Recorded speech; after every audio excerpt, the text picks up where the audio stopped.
Defense Acquisition Procedure 2020, as you know, was promulgated in the last week of September, and it is effective from 1st of October 2020.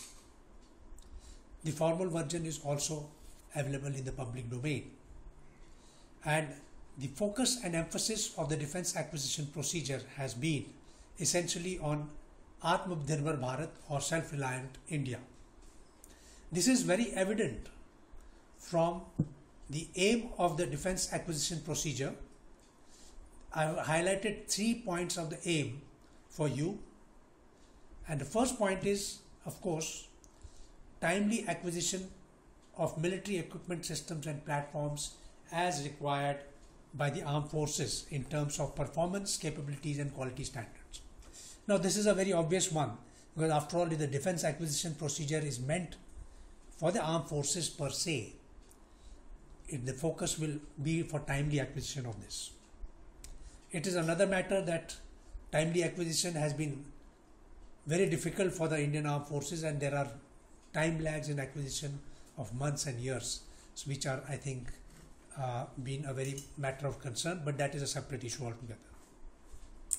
The second aspect is to provide highest degree of probity, public accountability, transparency, fair competition and level playing field. Now this is an aspect which has been emphasized as far in the defense acquisition procedure as the aim level itself. In addition, self-reliance, the third point says self-reliance in defense equipment production and acquisition will be steadfastly pursued as a focus of DAP, with the ultimate objective of developing India as a global defense and manufacturing hub. We have also seen in the past 1.5 months there has been a focus of the Atmanirbhar Bharat in defense, or self-reliance in defense, towards which a number of actions have been undertaken, such as import restrictions, such as DRDO seeking private sector participation in development of various items of defense equipment, a push to the corporatization of the Ordnance Factory Board and so on. So does it mean that it is the Indian defense industry is going to be completely self-reliant, or it will be a complementary one? Would there be a foreign involvement as far as the Indian and foreign defense industry is concerned, or Indian defense industry is going to be completely self-dependent as far as defense production is concerned? As I believe that the process is going to be very complementary one. It's not going to be a self-reliance, is not going to be an exclusively Indian defense industry or Indian indigenous effort. It is going to be a complementary one, and the reasons for them, I would say, are fivefold. The first reason, as I believe, is that there is an aspiration for acquiring the state-of-the-art systems, which is not very unusual, because every military wants to fight with the best piece of weapon system which are available in the world, and the Indian Armed Forces also want to do that.